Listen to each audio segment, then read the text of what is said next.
नमस्कार, आप देख रहे हैं प्राइम न्यूज और मैं हूं आपके साथ आलोक शुक्ला। कृषि कानूनों के खिलाफ किसान आंदोलन का आज 34वां दिन है। सरकार और किसानों के बीच 21 दिन बाद कल 7वें दौर की बातचीत होने वाली है। किसानों ने सरकार को 29 दिसंबर की तारीख दी थी, लेकिन सरकार की तरफ से 30 दिसंबर का न्योता मिला, जिसे किसानों ने मान लिया है।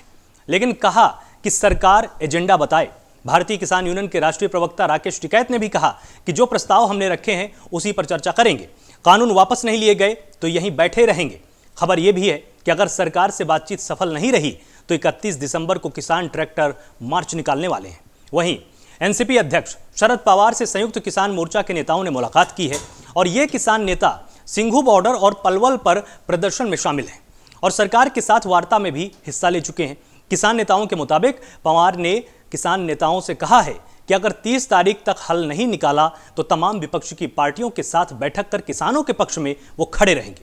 वहीं उत्तर प्रदेश के पूर्व मुख्यमंत्री अखिलेश यादव का कहना है कि समाजवादी पार्टी पूरे तरीके से आंदोलन में शामिल रही है। हर एक कार्यकर्ता कृषि कानून के खिलाफ संघर्ष कर रहा है। सरकार पर निशाना साधते हुए अखिलेश ने कहा कि ये छोटे दिल के लोग हैं। उन्होंने सरकार से सवाल किया कि सरकार के लोग बताएं किसानों को एमएसपी कहां मिल रहा है। किसी किसान को कोई एमएसपी नहीं मिल रहा है। आज हम इसी पर चर्चा करेंगे कि आखिरकार 30 दिसंबर को होने वाली वार्ता में एजेंडा क्या होगा और क्या सरकार और किसानों के बीच बातचीत में कोई हल निकल पाएगा। अगर सरकार और किसानों के बीच वार्ता में हल नहीं निकलता तो आगे का रास्ता क्या होने वाला, इसी पर आज हमारी पूरी चर्चा रहने वाली है। किसान संगठनों का किन मुद्दों पर फोकस है उसकी पहले आपको बात एक बार बता देते हैं पूरी। एमएसपी को कानूनी रूप देना यह मुख्य मांग है और कई फसलों पर गारंटी मिलना चाहिए, इसकी मांग लगातार किसान संगठन उठा रहे हैं। इसके साथ ही वायु प्रदूषण के मसले पर लाए गए कानून को वापस लेना, यह पराली जलाने से संबंधित है और इस पर लचीलापन चाहते हैं किसान संगठन। और बिजली बिलों को लेकर भी लाए गए नए बिल को वापस लेने की मांग लगातार किसान कर रहे हैं कि जो ये संशोधित बिल लाया गया है इसमें भी परिवर्तन किया जाए। और पानीपत में पेट्रोल पंप को किसानों ने बंद करा दिया। ये बड़ा एक्शन किसानों ने लिया है और किसानों का आंदोलन तेज हो चुका है। पेट्रोल पंप पर लगे पोस्टर और बैनरों को फाड़ दिया गया।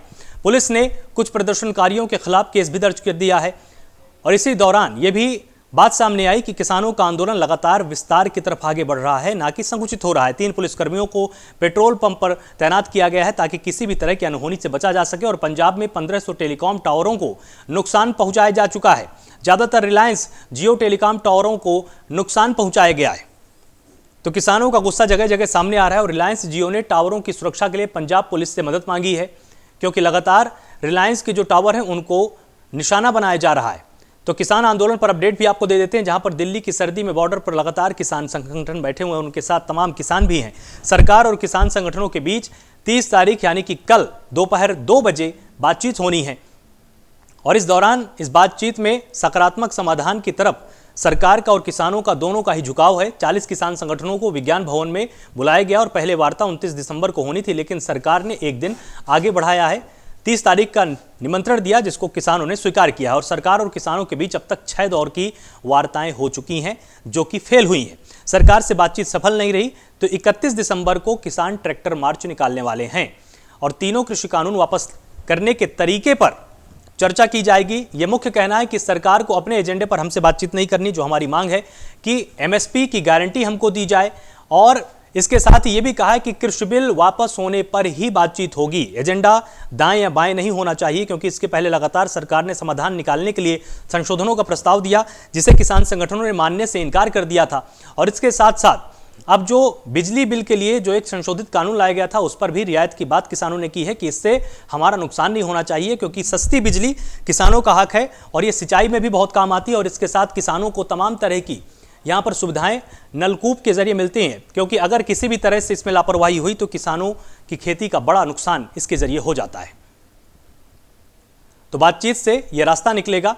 और 3 पुलिसकर्मियों को पेट्रोल पंप पर इसलिए तैनात किया गया क्योंकि लगातार वहां पर किसानों ने पोस्टर बैनर फाड़े थे। और इस पूरे के पूरे मसले पर बातचीत करने के लिए हमारे साथ विशेषज्ञों का एक पैनल है, आपको उससे रूबरू करा देते हैं। विजय खेरा, प्रवक्ता बीजेपी हैं हमारे साथ, बहुत बहुत स्वागत है आपका।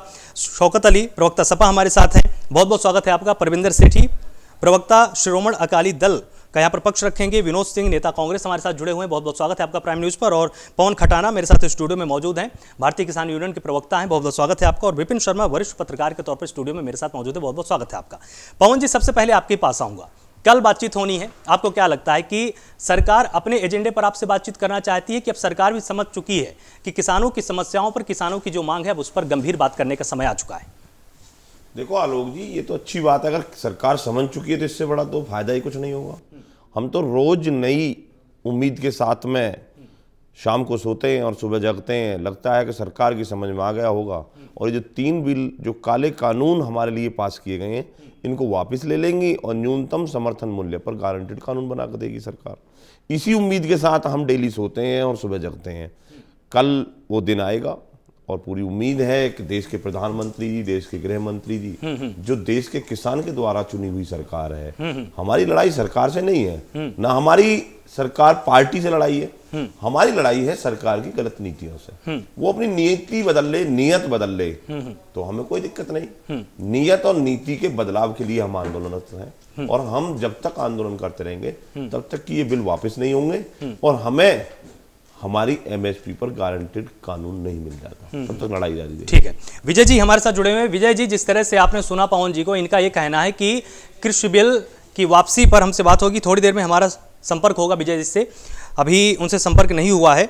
तो आपके पास आते हैं विपिन जी, कि जिस तरह से लगातार आपने पूरी की पूरी इस तस्वीर को देखा होगा, आपने समझने की भी कोशिश लगातार की होगी कि इसमें जो किसानों की मूल समस्या है वो कहां पर है, सरकार जिस तरह से अपने बिल को सही बार बार ठहरा रही है उसका औचित्य क्या है। आपको क्या लगता है, कल संशोधनों पर बात हो सकती है या सीधे रोलबैक पर भी सरकार बातचीत करने के लिए तैयार हो सकती है? देखिए आलोक जी, मुद्दा देश के अन्नदाता का है, तो यहां पर संवेदना दिखानी पड़ेगी, महज बोलने से काम नहीं चलने वाला। ये देखिए, और सिक्के का अगर आप दूसरे पहलू की बात करें, जब भी किसी भी मुल्क में, विश्व में जब नए कानून लाए जाते हैं तो मंशा ये रहती है कि कैसे समाज के एक तबके को आप सशक्त कर पाएं, चाहे वो महिलाओं के लिए कानून नए आते हैं या वरिष्ठ नागरिकों के लिए, जवानों के लिए, किसानों के लिए। तो यहां समझना पड़ेगा कि वो रोल बैक के लिए नहीं आते, लेकिन यहां पर अगर हमारे देश का अन्नदाता सर्दी की मार एक तरफ और कोरोना का संक्रमण का खतरा दूसरी तरफ, जब यहां पर वो झेल रहा है, तो बेवजह आज किसान आंदोलन नहीं कर रहा, यह समझना पड़ेगा। यहां पर यह अब सुनिश्चित करना पड़ेगा, सरकार का दायित्व है, ज्यादा कदम सरकार को चलने पड़ेंगे यह सुनिश्चित करने के लिए कि कैसे हमारे देश का अन्नदाता संतुष्ट हो, तभी यह आंदोलन खत्म होगा। और देखिए, 100 बातों की एक बात कि अगर एक कानून को रोल बैक भी कर दिया जाए, जिसको लेकर सबसे ज्यादा अंदेशा जताया जा रहा है, आवश्यक वस्तु संशोधन कानून, उसको, एसेंशियल कमोडिटीज वाले कानून को अगर रोल बैक कर दिया जाए, तो मुझे लगता नहीं इसमें कोई हर्ज होना चाहिए या इसके लिए सरकार को कोई आपत्ति होनी चाहिए। क्योंकि यहां पर देखिए, एक आंदोलन किस लिए शुरू हुआ था? आंदोलन हुआ था शुरू एमएसपी को लेकर और मंडियों को लेकर जो आशंकाएं जताई जा रही थी। और यहां पर अब सिर्फ बोलने से काम नहीं चलने वाला, यहां पर किसान भाइयों को आश्वस्त करना पड़ेगा और यहां पर लिखित तौर पे यह कहना कि यह कोई प्रथा नहीं रही है या ऐसा प्रावधान नहीं है। तो देखिए, अगर एक आपने नई सुबह का आगाज करा है, नई कृषि कानून लेके आए हैं, उसी तरह से एक ऐसी नई चीज का आगाज करना पड़ेगा जो पहले नहीं हुआ। अगर सरकार की यह मंशा बिल्कुल साफ है, देखिए वो अलग बात है कि मोदी सरकार, प्रधानमंत्री मोदी की बात करें, वो चाहते हैं कि किसान, देश का जो अन्नदाता है, उसकी आय दुगनी हो। लेकिन अगर किसान संतुष्ट नहीं हो पा रहा और कुछ अंदेशा जताया जा रहा है, तो उनको संतुष्ट करना ही पड़ेगा, तभी यह आंदोलन थमेगा, इससे पहले कि स्थिति बद से बदतर हो जाए। तो यहां पर उस नौबत से बचने से, उस स्थिति से बचने के लिए तुरंत, और देखिए, मैं एक अंत में यह बात जरूर बोलना चाहूंगा कि वार्ता की जो प्रक्रिया चल रही है वो थमनी नहीं चाहिए। अगर हम चीनी सैनिकों के साथ भी बात करें, चीन जो एक अतिक्रमण की चुनौती बना के बैठा हुआ है, वो अलग बात है, ये हिंदुस्तान की 2020 की सेना है, मुंह तोड़ जवाब देना जानती है और चीनी सैनिकों को पीछे खदेड़ दिया है यहां पर। लेकिन वार्ता का सिलसिला उनके साथ भी जारी है। यहां पर समझना पड़ेगा कि किसान भाइयों के साथ वार्ता का सिलसिला चलते रहना चाहिए जब तक कोई समाधान ना निकल जाए। और मैं ये जरूर बात इसमें चर्चा में लाना चाहूंगा कि किसान के कंधे पे किसी को अपनी राजनीति चमकाने का हक नहीं है और सियासी रोटियां नहीं सेकनी चाहिए। जी विजय जी, लगातार आपने ये देखा होगा कि किस तरह से किसानों की मांग बदल भी रही है और बढ़ भी रही है, और ये आपकी नैतिक जिम्मेदारी अब यहां पर बन जाती सरकार की कि एक टेबल पर बैठ के किसानों को संतुष्ट किया जाए। और अगर किसी कानून को लेकर किसान पूरी तरह से आपत्ति के मूड में है, तो उसमें रोल बैक करने से क्या हो जाएगा नुकसान? अगर सचमुच में यहाँ पूरी तौर से किसान भी रिप्रेजेंटेटिव होते कुल मिलाकर, तो शायद ये समस्या 5 मिनट के अंदर 1 महीने पहले ही निपट गई थी। जब बुनियादी तौर से किसानों ने अपना प्रदर्शन शुरू किया था तो 4 बातें मुख्य थी। उन्होंने कहा था एमएसपी के लिए कहा था बंद नहीं होना चाहिए, मंडी बंद नहीं होना चाहिए। हम जिस तरह वो संतुष्ट हो सकते हैं उस तरह हम इस बात के लिए तैयार थे कि एमएसपी बंद नहीं होगी। प्रधानमंत्री से कहने के बावजूद, पार्लियामेंट में चिल्लाने के बावजूद, कृषि मंत्री ने कमिटमेंट के बाद ये अगर उनकी तस्वीर है तो जैसे होगी वैसे ही हम तैयार करने के लिए। इस बात में कहा था हमारी जमीन पर कब्जा नहीं होना चाहिए। आप जमीन पर कब्जा नहीं होगा, ये कानूनी प्रावधान है। फिर भी अब आपकी संतुष्टि नहीं है, कैसे होगी, हम उससे भी तैयार है। चौथी बात आपकी थी न्यायालय की। ये 4 ही बातें थी। एसडीएम की कोर्ट के अलावा और इसमें निदान की आवश्यकता होनी चाहिए। जैसे आपका निदान होता है, आपका हाई कोर्ट, सुप्रीम कोर्ट है और डिस्ट्रिक्ट कोर्ट जो चाहिए, तब भी हम डिस्कस करने को तैयार हैं। लेकिन नहीं, बजाय उन मांगों के अब हुआ क्या, नक्सलियों को छोड़ के अब हुआ क्या, कानून वापस लीजिए। सवाल इस बात का नहीं है। अब जो किसानों के उनमें कौन योगेंद्र यादव के 5,000 वोट जिनको गिरफ्तार मिलते नहीं थे जमाने, जब किसान है कानून के साथ। तीसरी बात, आखिर सब्जी उगाने वाला भी तो किसान है, जिसका 2 रुपए किलो टमाटर बाजार में बिकता, उनको 1 रुपया भी नहीं मिलता है। आलू वाले भी सब्जी बिकने वाले किसान नहीं है, सिर्फ गन्ना वालों की समस्या है या पंजाब वालों की समस्या है। एक एक करके इसी प्रश्न में कैसे कैसे देखिए आप पिछले 25 दिन के अंदर अभी स्लाइड को छोड़ दो जी, ये बात क्या कहे, तब महात्मा गांधी का अपमान करने लगते हैं, मोदी मर जाओ बोलते हैं, चिंता नहीं हमको, ये खालिस्तान की चिंता नहीं, मामला चिंता नहीं। लेकिन क्या किसानों को बात है, आप बात करिए, हम तैयार कल समस्या सुलझ। ठीक है भैया, आप वापस ले लो। हम जानते हैं कि 70 साल के फटे हाल किसानों के लिए यही एक तरीका है आज उनको। हमने जिसको एमएसपी की है, हमने 9 करोड़ किसानों को हमने पैसा दिया, सम्मान निधि, तो 1 पैसा नहीं दिया। जो एमएसपी का तुमने कोई एहसान किया है वो सम्मान निधि दे करके? एहसान किया है क्या देश के किसान पे? कल समस्या विजय जी, पवन खटाना जी, आप जो सम्मान निधि का चर्चा करते हैं, ये आप कोई एहसान कर रहे हो क्या? ऐसा नहीं कर रहे आप, और नहीं कर रहे। क्या चर्चा करना चाहते हैं आप? 3.5 लाख हजार करोड़ आप कारपोरेट का माफ करते हैं, उसके लिए आपने कौन से मंच पर जाकर के चर्चा की है? 3.5 लाख हजार करोड़ आप कारपोरेट का माफ करते हैं, कौन से मंच पे जाकर के उनको चेक दिए हैं आपने? बताइए ना उनका नाम। आप एक योजना लाए हैं, उसकी एक किस्त दे रहे हैं 2000 की, उसके आप कितनी चर्चा करेंगे? आप हमसे फसल बीमा के नाम पर एक किसान से 14,000 रुपए ले रहे हैं और 6,000 रुपए 3 किस्तों में दे रहे हैं, हमसे डायरेक्ट प्राइवेट को दिलवा रहे हैं और आप हमें सरकारी खाते से दे रहे हैं। ये क्यों एहसान कर रहे हैं आप हमसे? अरे आपने सड़क को प्राइवेट कर दिया, आपने ट्रेन को प्राइवेट कर दिया, आपने एयरपोर्ट को प्राइवेट कर दिया, आपने एयरवेज को प्राइवेट कर दिया। कितना प्राइवेट करोगे आप? किसान को भी प्राइवेट, किसान का भी प्राइवेट कर दिया। नहीं, क्या करोगे? सरकार किस लिए बनाई जाती है? गाड़ी निकालते हैं हम, अगर गाड़ी निकालते हैं तो रोड टैक्स भरते हैं, नहीं भरते? फिर टोल टैक्स किस लिए भरते हैं? कोई एक रोड बता दो जिससे मुझे, मैं गाजीपुर से हापुड़ जाना चाहता हूं, बिना टोल टैक्स से जा सकता हूं? मैं मुजफ्फरनगर जाना चाहता हूं, बिना टोल टैक्स से जा सकता हूं? मैं अलीगढ़ जाना चाहता हूं, बिना टोल टैक्स के जा सकता हूं? ये जो क्या सिस्टम है आपका, आप किसको लाभ देना चाहते हैं?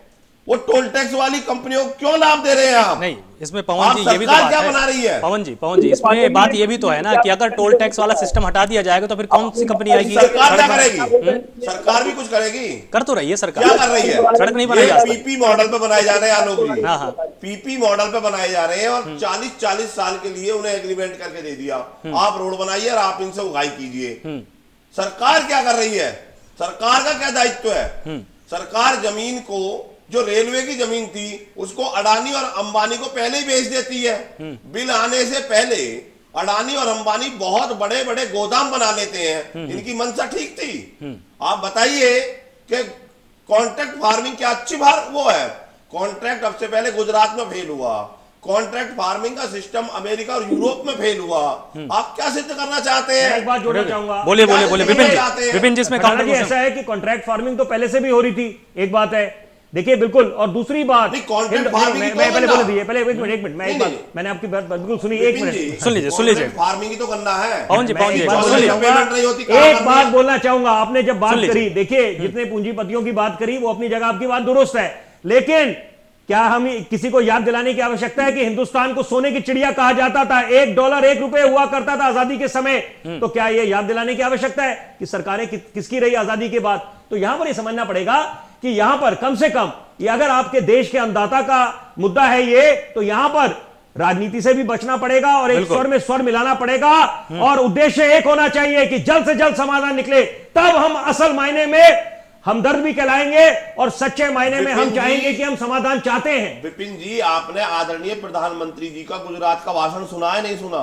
उन्होंने ये कहा कि ये विपक्ष लाना चाहता था, मैं लेकर के आया हूं। वही तो कह रहा हूं, संकल्प पत्र अगर में आप विपक्ष हमको खत्म करना चाहता था, नहीं, आज उसे ये कर रहे हैं, तो ये कौन सा अच्छा कार्य कर रहे हैं? वही हमने विपक्ष को नकारा। बिल्कुल, कथनी और करनी में फर्क नहीं होना चाहिए। खटाना जी, मैं आपकी बात से इत्तेफाक रखता हूं कि देखिए कि आज जो लोग हो हल्ला मचा रहे हैं इन कृषि कानूनों को लेकर, उन्होंने क्या अपने संकल्प पत्र में बोला था नहीं कि हम एपीएमसी कानून को खत्म कर देंगे? तो यहां पर यह समझना पड़ेगा कथनी और करनी में फर्क जब होता है, दोहरे मापदंड आ जाते हैं, वो कितने खतरनाक है। उन्होंने उस चीज पर एक तरह से प्रहार किया था कि जिस तरह से कांग्रेस इस तरह के संशोधन चाहती थी, इस तरह के बिलों को चाहती थी, लेकिन खुद उसको लेकर नहीं, और आज जब भारत सरकार इसको लेकर आई है तो अब उसी का ही विरोध करें, तो वो उस चीज पर बोल रहे थे कि आप क्रेडिट ले लीजिए। विरोध नहीं कर रही, देश का किसान विरोध कर रहा है। इसे कांग्रेस वर्सेस बीजेपी नूरा कुश्ती मत बनाइए। कांग्रेस भी यही चाहती है देश का किसान खत्म हो जाए, वो पहले ही साइन कर चुकी है WTO में, वो पहले ही नूरा कुश्ती से बाहर हो चुकी है हमारी से। विनोद जी, देखो, देश का किसान 2012 से देख रहा था, बीजेपी की नेता थी सुषमा स्वराज जी, अरुण जेटली जी, दोनों ने दोनों सदनों में इस चीज का विरोध किया था कि अगर ये बिल आते हैं तो देश का किसान खत्म हो जाएगा। ये काहे की सच्ची श्रद्धांजलि दे रहे बीजेपी वाले अरुण जेटली जी को? अरुण जेटली जी का बयान एक निकाल लो, उन्होंने कहा था कि ये बिल आने चाहिए। अरे आप बिल किसके दबाव में लेके आ रहे हो? उनका नाम खोलो ना। कौन सा वो कमरा जिसमें बैठ करके आपने ड्राफ्ट तैयार किया? कौन वो किसान है जिनके साथ बैठ करके आपने हमारे भाग्य का फैसला किया? कौन वो किसान संगठन है जिसके साथ आप बैठ करके हमारे भाग्य का फैसला करते हो? चमकीली कोठियों में बैठकर देश के किसान के भाग्य का फैसला करोगे आप? चमकीली कोठियों में बैठकर उद्योगपतियों के साथ खाना खाकर के हमारे भाग्य का फैसला करोगे? बस एक बात मैं पूछना चाहूंगा, सवाल फिर वही उठेगा, क्या अगर सरकार एक कानून को रोल बैक कर लेती है तो क्या हमारे किसान भाई संतुष्ट हो जाएंगे? और दूसरी बात, लिखित तौर पे अगर ये एमएसपी को लेकर और मंडियों को लेकर अगर आपको ये आश्वस्त कर दिया जाता है तो क्या आंदोलन खत्म हो जाएगा? विपिन जी, मेरा कहना यह है कि एमएसपी जारी करने की बात नहीं है, एमएसपी पर खरीदारी की बात है। एमएसपी होता है न्यूनतम समर्थन मूल्य, मैक्सिमम नहीं होता। एमआरपी नहीं है, वो न्यूनतम होता है कि मैंने किसी भी चीज का एक न्यूनतम स्तर बना दिया। सरकार बनाती है ना एमएसपी, हम तो नहीं बनाते। तो सरकार को इस बात को कहने में क्या दिक्कत है कि अगर उससे कम दर पर खरीदारी होती है तो वो कानूनन जुर्म होगा? बिल्कुल सरकार तो कम नहीं खरीदती। सरकार तो अगर 1975 का गेहूं का रेट घोषित करती है तो वो 1 भी रुपया कम नहीं खरीदेगी। वही सवाल पूछ रहा हूं, जो व्यापारी और उद्योगपतियों को लाभ देना चाहती सरकार उसको क्लियर करे। बिल्कुल। दूसरा मेरा ये कहना 3 बिल है। 3 बिल में, एक बिल में 15 पॉइंट है, 6 दौर की वार्ता होती है। 6 दौर की वार्ता में सरकार ये मानती है कि हमने 9 पॉइंट इसमें गलत बना दिए। किसान कहता है कि इसमें 12 पॉइंट गलत है, टोटल 15 पॉइंट है। ऐसा क्या दबाव है भाई ये कानून वापस नहीं हो सकते? ऐसा कानून आप लेके क्यों? लेकिन लगातार कृषि मंत्री और देश के प्रधानमंत्री तो यही बता रहे हैं कि नहीं, बिल पूरी तरह से परफेक्ट है, किसानों को कहीं ना कहीं गुमराह किया जा रहा है। नहीं कहा जा रहा, संशोधन के लिए हम तैयार हैं। आपके टीवी चैनल के माध्यम से नहीं बीच कहा का रास्ता जाता। निकालना पड़ेगा। अगर संशोधन के लिए तैयार है तो गलत है।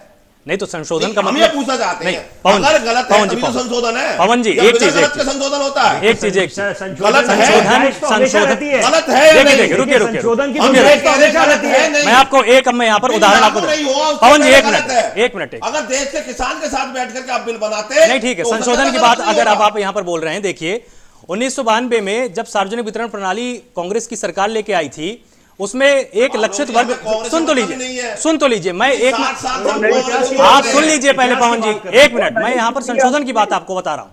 जब यहाँ पर सार्वजनिक वितरण प्रणाली जब लाई गई, उसके बाद इसमें दलित समूह छूट गया था।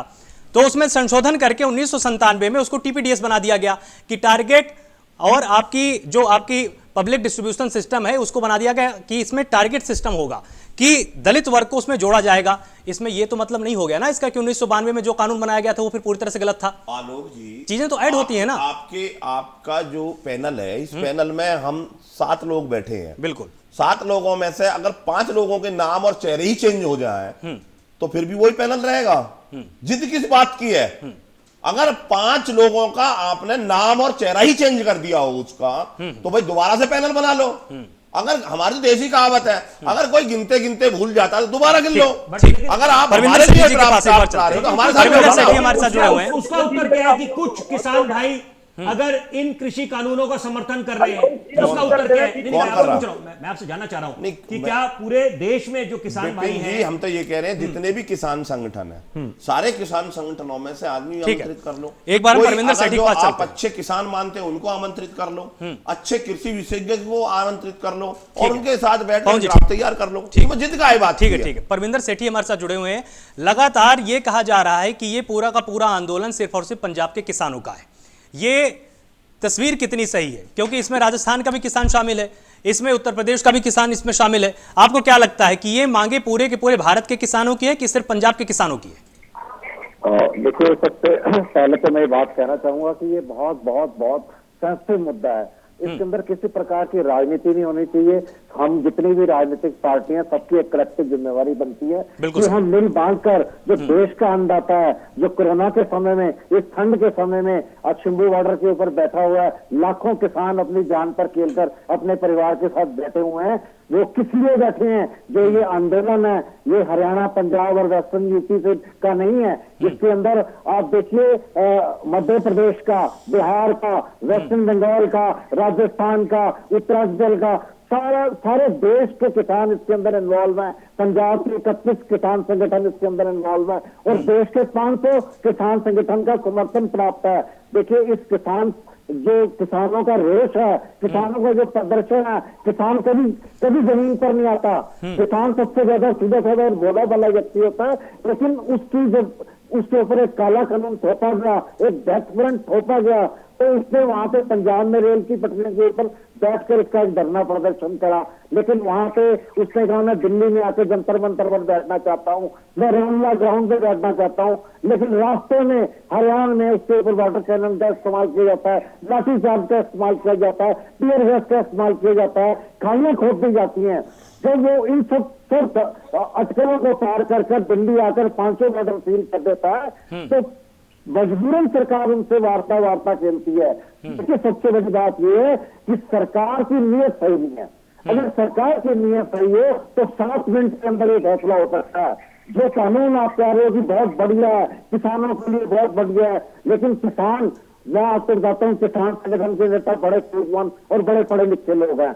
आप उनको भी मत समझाइए। वो कहते हैं हमें एमएसपी की गारंटी लिखित रूप में कानून के रूप में चाहिए, उसको लीगल जमा बनाया जाए। आप कहते हैं एमएसपी कल भी थी, एमएसपी आज भी है, एमएसपी कल भी रहेगी। इसका क्या मतलब है? हम एमएसपी रिटर्न में देने के लिए तैयार है। इसका क्या मतलब है? आप जब एक एक्ट बनाते हैं उसके अंदर एमएसपी को लीगली आपको करना पड़ेगा। जो किसानों की जो मांगे हैं उनको तोड़ मरोड़ कर पेश किया जाता है। इसके अंदर अगर किसान चाहता है तो आप इन कानूनों को रद्द कर नए कानून किसानों को इन्वॉल्व कर पार्लियामेंट में चर्चा कर सारी राजनीतिक पार्टियों के साथ चर्चा कर किसानों का समर्थन प्राप्त कर नया कानून बनाए, तो सरकार की ऐसे क्या मजबूरी है? नहीं तो इसकी आखिर गारंटी क्या है कि अगर नया कानून बनाया जाएगा तो आप फिर उसको मान ही लेंगे? क्योंकि पहले आपकी मांग ये थी कि हमको लिखित आश्वासन चाहिए, अब आप उसकी गारंटी मांग रहे हैं, तो आप भी तो अपने स्टैंड से कहीं ना कहीं हटे हैं ना? नहीं, आप देखिए, कानून पढ़िए। पहले आप ये कहते थे कि कानून में कोई कमी नहीं है। उसके अंदर, कानून के अंदर देखिए, जो प्राइवेट मंडी थी उसके अंदर और प्राइवेट के अंदर टैक्स का फर्क था। फिर उसमें कोई भी व्यक्ति पैन कार्ड के माध्यम से आके कंपनी खोल सकता था। तीसरी जो इम्पोर्टेंट बात थी कि उसके अंदर आप जो किसान है वो अदालत में जा सकता था। लेकिन जब धीरे धीरे जो सरकार है उसमें संशोधन करती जा रही है, लेकिन इसके अंदर कमियां इतनी है, जब ठीक इस है। कानून के अंदर बहुत सारी कमियां हैं, आप उसको खत्म करके नए सिरे से किसानों के साथ बैठकर उनकी सलाह के साथ आप उनको क्यों नहीं करना चाहते? उसकी रीजन ये है, जो प्राइवेट कंपनियां हैं, जो कॉर्पोरेट हाउसेज ठीक है हैं, परवीन वो जी। देश को गुलाम करना चाहते हैं। ठीक। आप इस बात को समझिए। मुझे 1 मिनट का समय और दीजिए। जो ईस्ट इंडिया कंपनी जब आई थी उसने देश की इकोनॉमी के ऊपर कैप्चर करा था। उसी प्रकार ये जो प्राइवेट कंपनियां आई हैं, देखिए जो 60% देश की इकोनॉमी है ठीक वो है। किसानी में है। विनोद जी के उस पास एक बार किसानी चलते हैं। के विनोद जी, इकोनॉमी को लगातार किसान नेताओं का यह कहना है कि आप सिर्फ बयान दे रहे हैं, आप किसानों का हित नहीं चाहते हैं, आप सिर्फ अपनी राजनीति कर रहे हैं, क्योंकि आप भी तो इसी तरह के बिल पहले लाना चाहते थे। देखिए आलोक जी, धन्यवाद। आप में से बहुत सारे पैनलिस्ट के साथ मुझे पहले भी डिबेट करने का सौभाग्य प्राप्त हुआ। जी विनोद जी। मैं ये पूछता हूँ, आपके चैनल के पहले प्राइम न्यूज के लाखों दर्शक हैं, क्या आज आप अपनी भूमिका इस आधार पर तय करेंगे कि पहले के एंकरों में खराबी क्या थी? अगर तकनीकी या कोई भी खामी आप पर हो तो आप उससे बच जाएंगे कि नहीं, पहले ज्यादा खराब करते थे, मैंने तो उनसे कम किया। भारतीय जनता पार्टी का जो चाल है, जो व्यवहार है, वो इसी की ओर इंगित करता है। हम आज वर्तमान में किसान भाइयों की जायज ज्वलंत सवालों चिंताओं को एड्रेस करने के बजाय ये किसी दूसरे तीसरे पर भूमिका अदा कर रहे हैं। वो तो कहीं से प्रेरित हैं, वो तो चाइना से प्रेरित है, पाकिस्तान प्रेरित है, यहाँ तक कि देशद्रोही तक असामाजिक तत्व भी बताया जा रहा है। नहीं, किसान को नहीं बोला गया, ये मैं बार बार मैं बोल चुका हूं। किसान को किसने देशद्रोही बोला भाई? उन लोगों को बोला है जो शर्जील इमाम के वहां पर पोस्टर लेकर बैठे थे। और इसकी बातचीत क्यों नहीं होगी देश में? सरकार पकौड़ा नहीं, कोई अगर शर्जील इमाम के पोस्टर लेकर बैठेगा तो उसको देशद्रोही नहीं बोलेंगे, तो उसको क्या बोलेंगे? हम देशभक्त बोले उसको? देखिए सवाल, किसानों ने खुद उनको वहां से बाहर का रास्ता दिखाया है, इसकी जानकारी आपको भी है। सवाल सरकार की नीयत की खोट का है। ये हाँ। अपने जो इनकी नीयत की खोट का है उसके छोड़ सीधे किसानों पर करना चाहते हैं। एक बार नीतिगत अगर कोई लापरवाही हुई है, लेकिन मंशा अगर आपकी ठीक है, आप ईमानदार है अपने दायित्वों के प्रति, तो उसमें सुधार हो सकता है। लेकिन ये सरकार सत्ता के नशे में, दम्भ में चूर है और पूरी तरीके से दमनकारी नीतियों पर चल रही है। बार बार सरकार अनुरोध पर भी किसान भाइयों के इस विकट विषम परिस्थितियों में, कोरोना के आपातकाल में अपने प्रियजन परिवारजनों को छोड़कर वो बाध्य है, वो क्या स्वभाव से वहां पर बैठे? आप उनको विवेक शून्य कहते हैं, किसी के दूसरे द्वारा प्रेरित होते हैं। जिस किसान का अन्न खाके हर भारतवासी, चाहे करोड़पति हो चाहे न्यूनतम आय वर्ग का व्यक्ति हो, सब यही है हमारे किसान भाइयों का। सवाल इसका राजनीतिक नहीं है, इनकी सैद्धांतिक नैतिक राजनीतिक जिम्मेदारी बनती है भारतीय जनता पार्टी की, ये किसी दूसरे पर आरोपित करने का। ठीक है, नैतिकता वाली बात पर अभी मैं जब दोबारा आपके पास आऊंगा तो एक प्रश्न मैं आपसे बहुत ही जरूरी यहां पर पूछूंगा।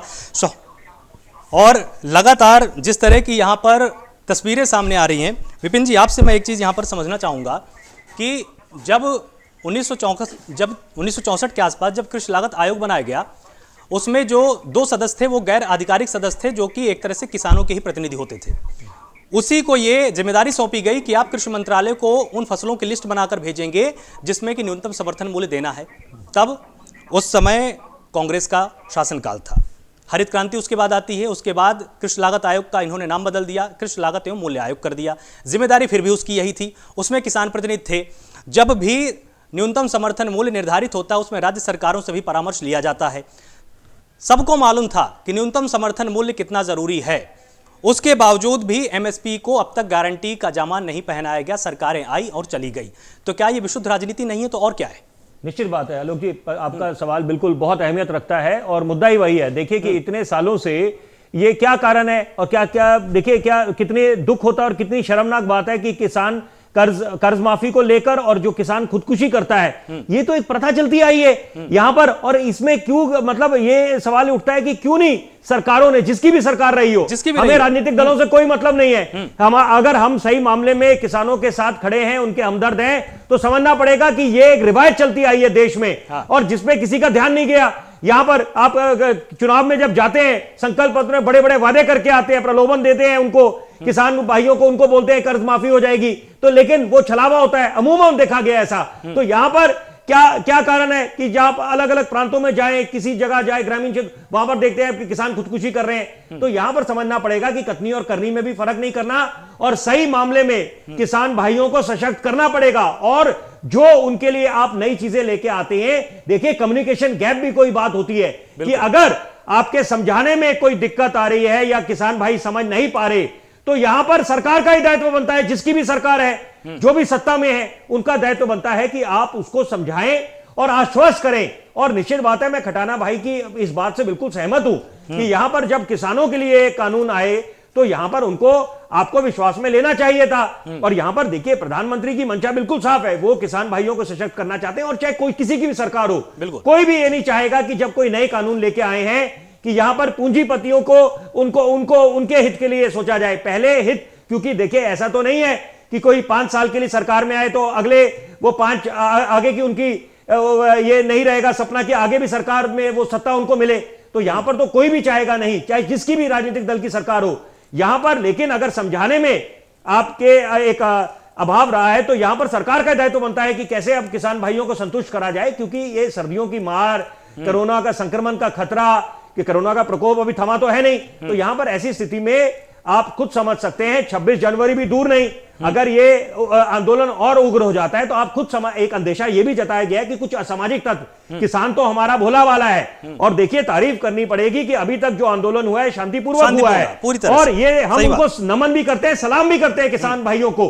और यहां पर यह समझना पड़ेगा कि अगर कुछ असामाजिक तत्व आ जाएं तो फिर क्या होगा, तो आप खुद समझ सकते हैं। और यहां पर हमारे दुश्मन मुल्क जो हैं, चीन और पाकिस्तान, वो भी गिद्ध की नजर लगा के बैठे हैं। तो ऐसी स्थिति में, इससे पहले कि स्थिति बद से बदतर हो जाए, यहां पर समय रहते हमें मामले की सुध लेते हुए सरकारों को, मोदी सरकार को और साथ में विपक्ष को भी अपनी जिम्मेदारी समझनी पड़ेगी यहां पर। क्योंकि देखिए, ये किसानों का मामला है और ये मामला इस समय काफी ज्वलन बन चुका है, और यहां पर अब जल्द से जल्द इसका समाधान निकलना चाहिए। और आपने क्योंकि ये प्रश्न पूछा कि ये एमएसपी को लेकर, देखिए आप पहले क्या होता था, किसान अपनी फसल को लेके जाता था मंडियों में, वहां बोली लगती थी, जिसको बोली मंजूर थी वो अपनी फसल दे देता था और बाकी जो वो लौट जाते थे। तो यहां पर ये समझना पड़ेगा कि अब कम से कम अगर ये सरकार की ये मंशा है कि ओपन मार्केट्स हो जाएं, रिफॉर्म्स के नाम पे वो एक महत्वाकांक्षी ये कानून लेके आए हैं, तो यहां पर समझाने का भी दायित्व सरकार का है, और महज बोलने से काम नहीं चलने वाला, और कुछ ना कुछ करना पड़ेगा। जिस तरह से पवन जी, आपने देखा होगा कि किसानों की जो मांग है वो एमएसपी की गारंटी, और अब इसमें बिजली भी जुड़ चुकी है, अब इसमें पराली जलाने को लेकर जो कठोर कानून आने वाला था वो भी अब इसमें जुड़ चुका है। लेकिन कुछ ऐसी चीजें हैं जो लगातार किसानों की समस्या रही हैं और इस मांग से नदारत है। आपको बोट क्लब का आंदोलन याद होगा, गन्ना के मूल्य को लेकर महेंद्र सिंह टिकैत दिल्ली आए थे, बिजली की सस्ती दर को लेकर आए थे, और साथ ही उन्होंने सिंचाई के पानी की बात की थी, सरकार ने मांगे मानी थी। आपको नहीं लगता है कि ये सुनहरा अवसर है किसानों के लिए कि जैसे अच्छे बीज की बात हो, अच्छी खाद की बात हो, सिंचाई के पानी की बात हो, सस्ती बिजली की बात हो, और साथ ही साथ कुछ ऐसे ट्रैक्टरों की व्यवस्था किसानों के पास क्यों ना की जाए कि खेत से उसकी फसल को उठाने की जिम्मेदारी सरकार की हो जाए? क्या इन मुद्दों पर बातचीत नहीं होनी चाहिए? देखो, सरकार क्या कहती है कि ये मुद्दे कुछ और लेके आए थे, हम मुद्दों से भटकना नहीं चाहते, और देश की जनता को ये नहीं दिखाना चाहते कि हम कहीं अडिग हैं, एक बात पर अड़े हुए हैं, या हम लगातार रोज मुद्दे चेंज कर रहे हैं। ये तो सभी जानते हैं भाई किसान को क्या क्या चीज की समस्या है, सरकार को भी पता है। लेकिन आज जो बात है वो ये है कि जो ठंड है, जो कोरोना का समय है, देश के किसान ने किस देश हित में, जब कोरोना का समय था और ये बिल लेकर के आए थे, तो उसने तब भी ये बात कही थी कि हम 5-5 आदमियों के साथ में 5-5 प्रतिनिधि बना करके हमने ज्ञापन के माध्यम से सरकार से ये कहा था कि आप इसको बिल को कानून मत बनाइए, ये कानून देश के किसान को खत्म कर देगा। तब सरकार बिल्कुल गूंगी बहरी होकर के, और उसने अपनी मर्जी से इन कानूनों को लागू कर दिया। ना कोई संसद में इसकी कोई सुनवाई हुई, ना कोई जिरहबाजी हुई, और उन्होंने जबरदस्ती तरीका से इसको थोप दिया। पिछले 6 महीने में ये सब कुछ देख लिया किसान ने। 1868 की धान का रेट घोषित होता है, लेकिन किसान अपना 1100 में बेचता है। तो जब किसान ने 6 महीने इसका वो भी देख लिया कि इसका असर क्या होगा, जो अभी मेरे भाई विपिन जी कह रहे थे, आवश्यक वस्तु अधिनियम, जो आवश्यक वस्तु अधिनियम है उसमें ये भी क्लोज डाल दिया है कि जो चिप्स होंगे, जो कुरकुरे होंगे, जो ऐसी खाने की चीज है, उनको आवश्यक वस्तु में ले दिया। वो अब किसी भी प्रदेश से किसी भी प्रदेश में ले जाने के लिए उस पर टैक्स नहीं होगा। आप मुझे बता दो कौन सा ऐसा किसान है जो चिप्स की दुकान खोलेगा? कौन सा ऐसा किसान है जो चिप्स, अंकल चिप्स बना करके अपने पास मार्केट में उतर जाएगा? ये जो भी कुछ है ये कारपोरेट घराने को लाभ देने के लिए बनाया हुआ है। देश का किसान इसको समझ चुका है। आंदोलन होते रहते हैं, हम अपने ज्ञापनों के माध्यम से सरकार को बताते रहते हैं। पिछली बार भी सरकारें रही थी, कांग्रेस की सरकार के साथ भी कई बार आंदोलन हुए, लेकिन वहां आदरणीय प्रधानमंत्री जो उस समय मनमोहन जी थे, उनके साथ में चौधरी महेंद्र सिंह टिकैत जी के साथ वार्ता हुई। उन्होंने 400 रुपए एक बार में एमएसपी पे घोषित किए। हमने ये कहा कि जब 400 रुपए घोषित तो हो गए, लेकिन हम ये कहते हैं कि उससे कम दर पर फिर खरीदारी तो नहीं होनी चाहिए ना। अगर आपने कर दिया, ठीक है, जो आपने कर दिया मान लिया भाई, हम तो उसी में खुश हो गए। आपने 4 साल हो गए यूपी में गन्ने का 1 रुपया नहीं बढ़ाया, आप गन्ने का पैसा बढ़ाते नहीं। आप कहते हो कि किसान की आमदनी दुगनी हो जाएगी 2022 तक। डीजल का रेट नहीं बढ़ा क्या? बिजली की दर नहीं बढ़ी क्या? खरपतवार पर दाम नहीं बढ़े क्या? कीटनाशक पर दाम नहीं बढ़े? डीएपी और यूरिया पर दाम नहीं बढ़ाए? जो डीजल इंजन जिनको आप कह रहे हो 10 साल में इंजन डीजल खत्म हो जाता है, मैं पूछना चाहता हूं क्या देश में जो रेल चलती है डीजल इंजन से, वो भी 10 साल में प्रदूषण करती है क्या? वो खत्म हो जानी चाहिए। जो फायर ब्रिगेड की गाड़ियां हैं वो 20-20, 25-25, 30-30 साल पुरानी है, क्या वो प्रदूषण नहीं छोड़ती? वो कार्बन डाइऑक्साइड नहीं छोड़कर ऑक्सीजन छोड़ती है क्या? अगर देश के किसान को आप खत्म करने पे तुले हुए हो कि भाई इसका ट्रैक्टर 10 साल के बाद में तोड़ दिया जाएगा, इस पर सरकार को सोचना पड़ेगा। अगर आप देश के किसान को मजबूत करना चाहते हैं या उसको तोड़ना चाहते हैं, मैं एक समय और लूंगा, कोरोना समय में हमारा दूध का काम है, अपने हम दूध रखते हैं, किसान के यहाँ पे दूध भी जरूरी है। वो दूध और फसल दोनों चीजें लेके चलता है। एक भी किसान के बता दो जो 40 रुपए किलो का दूध था वो 25 रुपए किलो में बिका, लेकिन आप ये बता दो आपने कोई सस्ता लिया क्या? आज उड़द के दाल के उड़द का जो रेट है, उड़द होता है उसकी 7,000 का रेट घोषित कर रखा है सरकार ने, और खरीदारी हो रही है उसकी 3200 पे, लेकिन जो बेच रहे हैं वो उससे भी ज्यादा पे बेच रहे हैं। 5800 का एमएसपी घोषित करते हैं और 7800 पे उसे बेचते हैं। हम ये कह रहे हैं कि अगर आप हमसे कम ले रहे हो तो जो उद्योगपति पूंजीपति है वो उपभोक्ता को क्या महंगे देंगे या उससे भी ज्यादा एक्स्ट्रा में देंगे? वो एमएसपी से दूने रेट में देते हैं और किसान से एमएसपी से आधे रेट में लेते हैं। जो इन्होंने भंडारण की सीमा छोड़ दी है। अब से पहले आपने देखा होगा प्याज की बहुत ज्यादा कीमत बढ़ गई थी। देश की सरकार ने यह कहा कि इसमें जाकर के आप देखिए जहां प्याज के स्टॉक है उनको खाली कराइए। जब प्याज बाजार में आई, मार्केट में आई, तो उसके रेट डाउन हुए। लेकिन आज सरकार क्या कह रही है कि स्टॉक कोई कितना भी करे, तो जो उद्योगपति है वो पूरे एरिया की स्टॉक पर प्याज खरीद लेगा, आलू खरीद लेगा, और जब उपभोक्ता को जरूरत होगी उसकी कमी करेगा और उसके रेट जो आपने बात बोली, गलत नहीं है। आप ही की बात को जोड़ा हूं, आप ही की बात को जोड़ा हूं कि जब आप खुद बोलते हैं कि आवश्यक वस्तु अधिनियम अगर उसको रोल बैक कर दिया जाए, जो भंडारण की सीमा खोल दी गई है, तो देखिए वही तो आशंका जताई जा रही है। तभी तो अगर ये रोल बैक कर दिया जाए कानून, ये वाला एक कानून, बाकी जगह संशोधन, आपको जिस तरह से लिखित तरीके से आश्वस्त कर दिया जाए, तो क्या ये आंदोलन थम जाएगा? क्या आप आंदोलन खत्म कर देंगे? विपिन जी, मैं इस बात पे कह रहा हूं सरकार 1 कदम 2 कदम आगे तो बढ़े हैं। सरकार किसान के अंदर अपना विश्वास बिल्कुल आपकी बात विजय जी का और किसान के बीच में आज विश्वास खत्म हो चुका है। भंडारण की सीमा खोलने से निश्चित बात है विजय जी, भाई सबसे पहले एमएसपी पे कानून लेकर के आए, जो आप आवश्यक वस्तु अधिनियम है उसको वापस ले। अगर किसी बिल में ये लगता है कि इसमें इतनी कमी नहीं है तो सर किसान कहां मना कर रहा है भाई आपसे? लेकिन आप किसान से बैठ करके बात जो करते हो उससे सबसे पहले आप ये कहते हो बिल वापस होंगे नहीं, एमएसपी पर हम कानून बनाएंगे नहीं। अब अड़ियल रवैया से काम, अड़ियल रवैये से समाधान नहीं निकलेगा। मैं आपके साथ इत्तेफाक रखता हूं। देश के गृह मंत्री जी ये कहते हैं, देश के कृषि मंत्री ये कहते हैं बिल वापस होंगे नहीं, एमएसपी पे कानून बनाएंगे नहीं, और अब वार्ता कीजिए। तो उस वार्ता का क्या औचित्य है? मैं पूछना चाहता हूं देश की सरकार से। नहीं तो फिर समाधान फिर कैसे निकलेगा? वाली बात है सब, ये जो बरगलाने वाली बात है, देश का किसान आए। नहीं, आप भी तो एक चीज बताइए ना। देखिए, मुझे आप एक चीज का यहाँ पर उत्तर दीजिए पवन जी, कि अगर आप यही सीधे बोलेंगे कि हमको इन बिलों पर बातचीत ही नहीं कीजिए, आप इसको सीधे रोल बैक कर लीजिए, तो फिर सरकार फिर आपसे फिर क्या बातचीत करेगी? बिल्कुल बताइए वही है।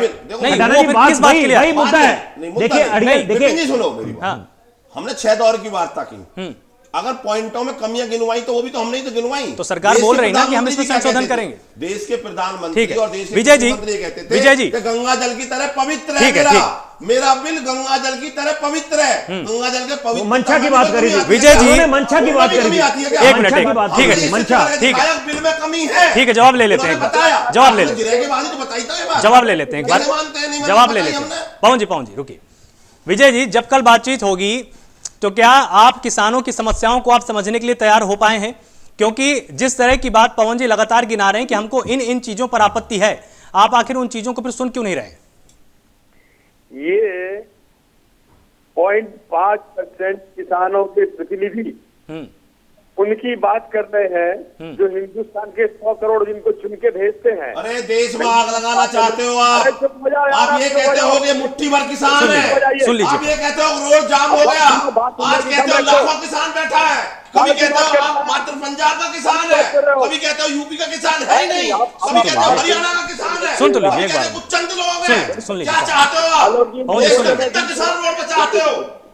आपकी सोच क्या है? बोल तो लीजिए, सुन लीजिए। देखिए ऐसे नहीं बातचीत, इस तरह से फिर देखिए बातचीत नहीं होगी ना। नहीं, उनको भी एक बार पहले अपना पक्ष तो आप यहाँ पर रखने दीजिए।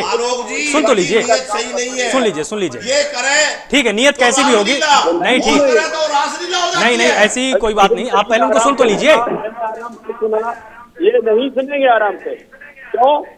इनका चेहरा ही नहीं है ना कुछ बोलने का। जिनके दिल में झूठ भरा हो वो क्या सुनेगा? नहीं बोलिए, बोलिए, बोल लेने दीजिए, बोल लेने दीजिए। आप ईमानदारी से बात बता दो, देश की संपत्ति को नुकसान पहुंचाया है आपने, रोड काटे गए हैं पहली बार, किसके खिलाफ एफआईआर दर्ज करवाई बताएं? फरकलाने की बात की, गलत कानून की बात की, किसानों की बात की, इनको पता ही कुछ नहीं है कि कहाँ क्या हो रहा है, बोले चले जा रहे हैं। सुनने का दम नहीं है इनको, जवाब दे नहीं सकते मेरी बात का, मेरी बात का एक बात का जवाब दे दूंगा। अरे आप एक बात का नहीं, जितनी बातों का चाहते हो देश का किसान उतनी बात का देने के लिए तैयार है। आप एक का दे दीजिए, क्या पश्चिम बंगाल में कोरोना नहीं है? आप दो जवाब। देश का किसान अगर दिल्ली जाना चाहता था, आप क्यों नहीं जाना देना चाहते भाई उसे? वहां कोरोना होता है, आपको कोरोना नहीं है।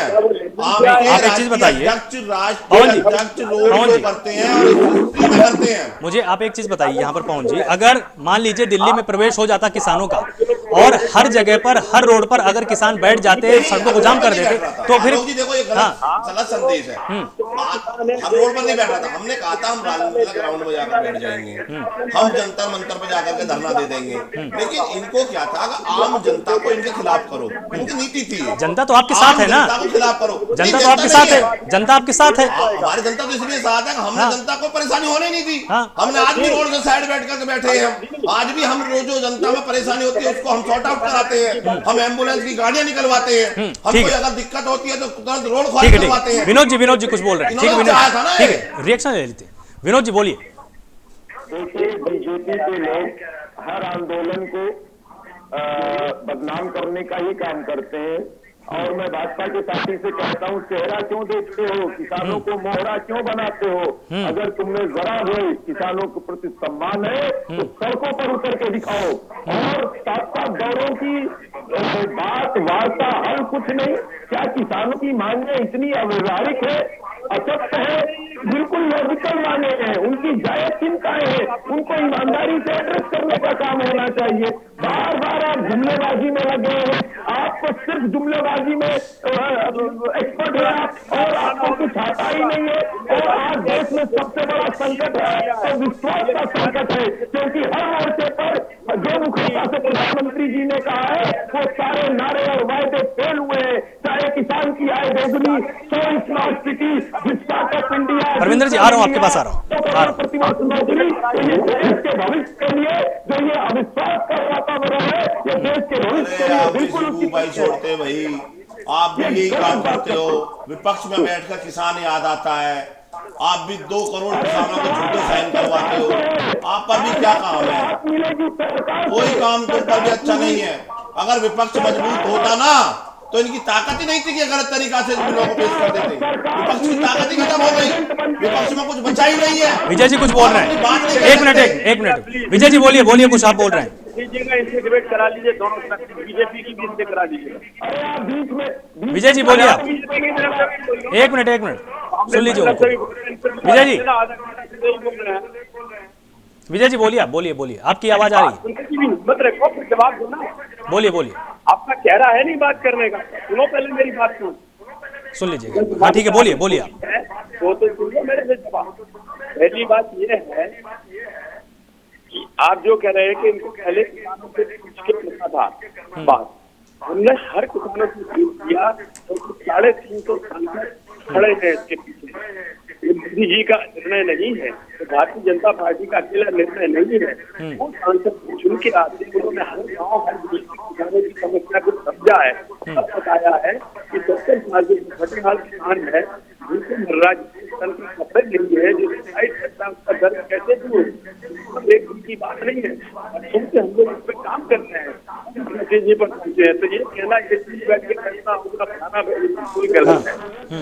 दूसरी बात ये है कि आप किसान को कहा ये जो बिल आया है, पवार समर्थक थे, कांग्रेस पार्टी ने अपने घोषणा पत्र में बोला था कि ये बिल होना चाहिए। अब यही पार्टी आज खेल खेल रही है, पता ही नहीं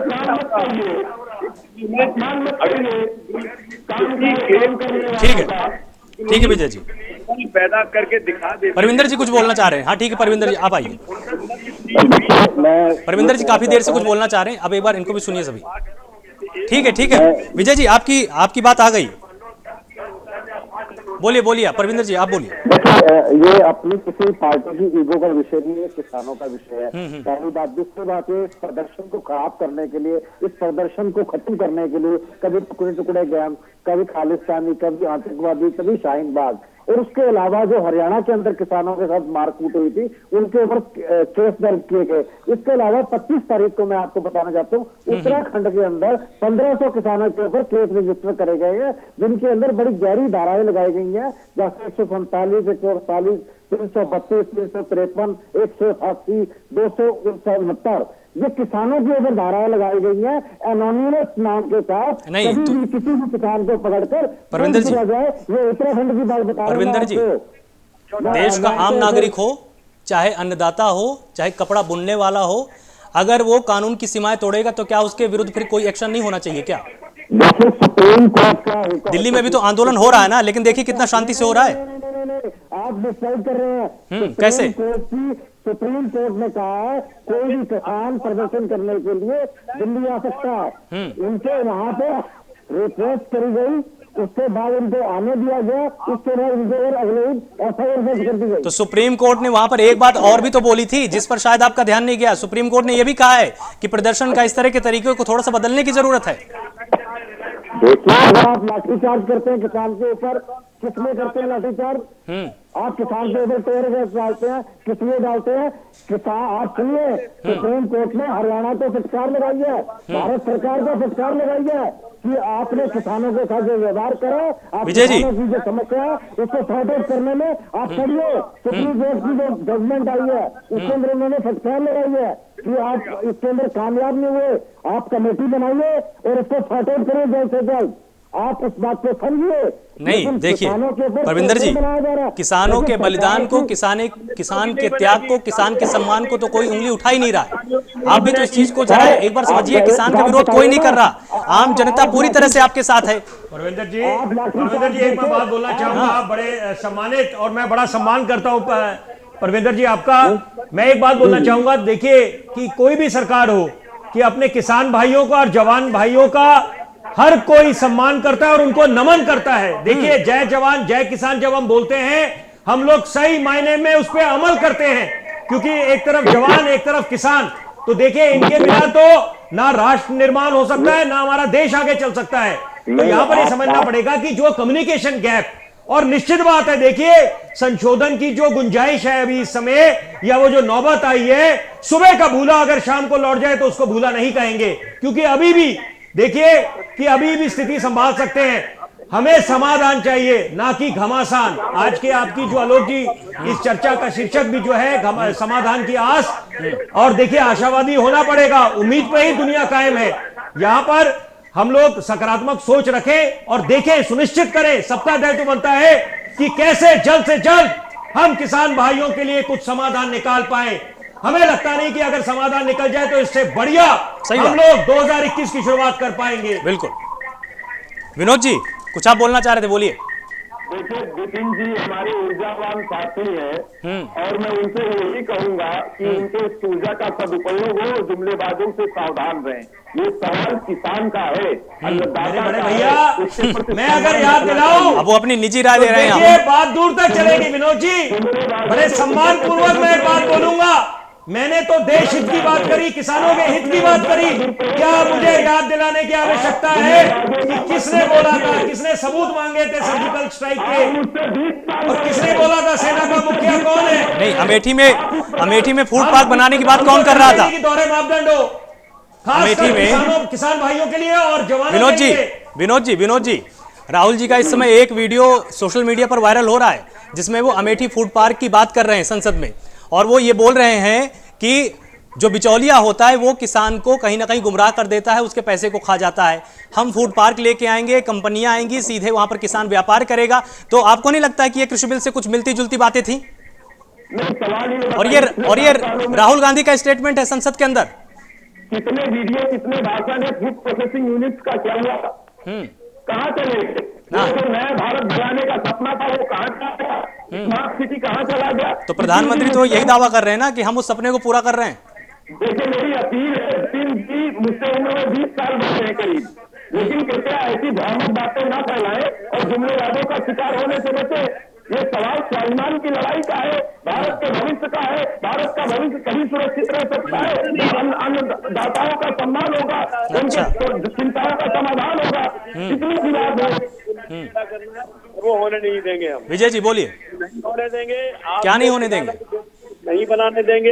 हम गरीब किसान का अधिकार दिलाते रहेंगे। आप जो मर्जी कर लीजिए, उस गरीब किसान को आपने 70 साल सताया है, उस किसान का अधिकार देंगे। वही कर रहे हैं, मिलेगा नहीं आपका एजेंडा है कुछ चुनिंदा अपने उद्योगपतियों को फायदा पहुंचाइए और किसान पर अपनी जान गंवा दे। कौन जी, लगातार आपने सुना होगा कि किसान की चिंता से ज्यादा कहीं ना कहीं ये है कि हम ये दिखाने में कामयाब हो जाएं कि हम किसान के साथ हैं और किसान के लिए हमने बहुत अच्छी अच्छी बातें कही हैं। आपको क्या लगता है कि इसमें समाधान का रास्ता क्या हो सकता है? क्योंकि अगर किसान भी अगर इसी मोड पर बात करेंगे कि पूरा का पूरा बिल वापस हो जाए, हम इसमें संशोधन नहीं चाहते हैं, हम इस पर बातचीत नहीं करें, तो हाँ या ना में कैसे बातचीत होगी? आलोक जी, सरकार को ये नाक का सवाल नहीं बनाना चाहिए। तो आपको उसमें बनाना देखो चाहिए। मेरी बात सुनो, हमने अगर वार्ता नहीं की होती, हमने उनको ये नहीं बताया गया होता भाई इसमें इतनी कमियां हैं, वो क्या बताई नहीं गई थी। वो पॉइंट वार चर्चा हुई थी और पॉइंट वार चर्चा होने के बाद उन्हें बताया गया कि जब आपने ये मान लिया कि इतने बिल में कमियां हैं तो जिद किस बात की कि यही बिल रहेंगे? आप क्यों नहीं करेक्शन करना चाहते? आप जो करेक्शन जो संशोधन के लिए तो सरकार बोल रही है ना तमाम प्लेटफॉर्म से। नहीं, एक बात बता दो ना मुझे, मैं अभी भी वही बात कह रहा हूँ, जब भी वही कह रहा हूँ कि अगर 80% में कमी हो गई तो जरूरी है कि वही बिल रहे, ड्राफ्ट तैयार कर लो, दोबारा लागू करा दो। नहीं, तो कौन मना कर रहा है? कौन मना कर रहा है? अब एक चीज आप यहाँ पर बताइए, सुप्रीम कोर्ट ने भी तो किसानों से पूछा ना कि आप हमारे पास आइए, आप आकर पार्टी बनिए और पक्षकार बन के आप अपनी समस्याओं को हमारे सामने रखिए। और सुप्रीम कोर्ट के पास ये पूरी शक्ति है कि वो ये देखेगा फिर कि ये संविधान के ढांचे के मूल भावना के अनुरूप है कि नहीं है। सुप्रीम कोर्ट भी तो आपके पास है। टोटल किसान को पहले सुप्रीम कोर्ट जाना चाहिए। नहीं, हम सुप्रीम कोर्ट का सम्मान करते हैं, लेकिन तो कानून बनाने से पहले देखो मेरी बात तो आप जा सकते हैं ना। आलोक जी मेरी बात तो बताओ, कानून अरे भाई साहब, आज तक कितने मुकदमे हल हो गए जिन पर जितने बड़े आरोप लग गए, उनके वो हल नहीं निकल के आए, वो खुद चले गए दुनिया में से। मतलब कहां तक लड़ाई लड़ेंगे? मतलब इन कानूनों को हम साबित कर लें और फिर इस पर हम तारीख पर तारीख घूमते रहे। ये चाहे हम तो देखो, देश में आंदोलन इसलिए होते हैं कि जो जननी होती है आंदोलन आवश्यकता की होती है। आज आवश्यकता की जननी है कि जो आप ये बिल लेकर के आए, ये बिल वाकई ही देश के किसान के खिलाफ है। आप इनको यहाँ पर लागू मत कीजिए, आप इनको वापस ले लीजिए। तो इन्हें कानून बनाने की जरूरत क्या? नहीं, तो जिस चीज की कानून बनाना चाहिए वो कानून बनाते नहीं है। मूल प्रश्न यही है पूरे के पूरे आंदोलन के बीच में। एक बात बता दो, कौन लोग हैं जिनको 1 साल पहले ये बता दिया जाता है कि आप यहाँ पर स्टॉक बना लीजिए? क्या ये बिल हमारे लिए है? ये बिल हमारे लिए अगर होता तो पहले हमें ये बताई जाती कि आपके लिए ये बिल लेके आ रहे हैं हम। जिनके लिए बिल आया उनको स्टॉक बनाया जाता है, फिर आप अगर प्रचार करते हो तो फायदा आपका होगा। अडानी क्यों प्रचार करता है कि बिल बहुत अच्छे हैं? अडानी का क्या मतलब है प्रचार करने का? हर न्यूज पेपर के फर्स्ट पृष्ठ पर अडानी जी अपनी एडवर्टाइजमेंट करते हैं कि ये बिल बहुत अच्छे हैं, यही किसान इस बात को समझें। इसीलिए मैंने आपसे कहा कि किसान प्रतिनिधि फिर आखिर सुप्रीम कोर्ट क्यों नहीं जाते? नहीं, किसान प्रतिनिधि इन सब बातों को लेकर सुप्रीम कोर्ट फिर क्यों नहीं जा रहे? नहीं, किस बात को लेके जाए ना कि भाई इस बात को लेके जाए। भाई देखो, आंदोलन से कानून बदले जाते हैं और कानून होते हैं देश हित के लिए। चैलेंज तो लेकिन आप कर सकते हैं ना। सरकार देश हित के लिए चुनी जाती है, चंद लोगों के लिए नहीं चुनी जाती। चंद लोग तो जहां भी जो अपना उनका पैसा होता है परविंदर जी अपने हिसाब से चलते हैं। परविंदर जी कानून की जरूरत होती है। सुन लेते हैं एक बार उनको भी। देखिए, मैं ये बताना चाहता हूँ कि कोर्ट में कौन गया? कोर्ट में सरकार गई। सरकार का एक रवैया है, जब उसने कोई भी, चाहे शाहीन बाग का प्रदर्शन उठाना था, चाहे 370 लानी थी या राम मंदिर लाना था, उन्होंने उसको सुप्रीम कोर्ट में भेजा। लेकिन सुप्रीम कोर्ट ने उनको फटकार लगाई कि ये शाहीन बाग वाला मामला नहीं है, ये देश के किसानों का मामला है। यहाँ पे 40 किसान की डेथ हो चुकी है, उसके बाद भी किसान अडिग है। उसकी वजह ये है कि इनके लिए डेथ वारंट है, ये काला कानून है। ये चाहते हैं। सुप्रीम कोर्ट ने कब बोल दिया कि ये काला कानून है? कब बोला है? मैं किसानों की बात कर रहा हूँ। सुप्रीम कोर्ट ने क्या बोला? सुप्रीम कोर्ट ने ये बोला है कि आप प्रदेश में शायद कमेटी बनाइए, प्रदेश में बैठ करके बात करिए, किसानों का आंदोलन सही है, वो भी अपनी बात उठा रहे हैं। सुप्रीम कोर्ट ने बोला ना, ये सुप्रीम कोर्ट ने बोला कि वो आंदोलन करने की उनको छूट है और आंदोलन वो सही कर रहे हैं। आप सभी मेहमानों का बहुत बहुत शुक्रिया। आंदोलन हम ठीक है पवन जी, बहुत बहुत शुक्रिया हमारे साथ जुड़ने के लिए। और आप सभी ने बहुत ही धैर्यपूर्वक एक दूसरे की बातों को सुना है। आपने तर्कों पर आज बात की है, एक दूसरे को व्यक्तिगत रूप से आपने हमला नहीं किया। लेकिन यहां पर ध्यान देने वाली बात यह भी है कि जब हाँ या ना पर बातचीत होगी तब तो बातचीत की ही नहीं जा सकती। ये बात किसान को भी समझने की जरूरत है और सरकार को भी इस बात का पूरा लगातार ध्यान रखना पड़ेगा। बहुत बहुत शुक्रिया आप सभी का हमसे जुड़ने के लिए।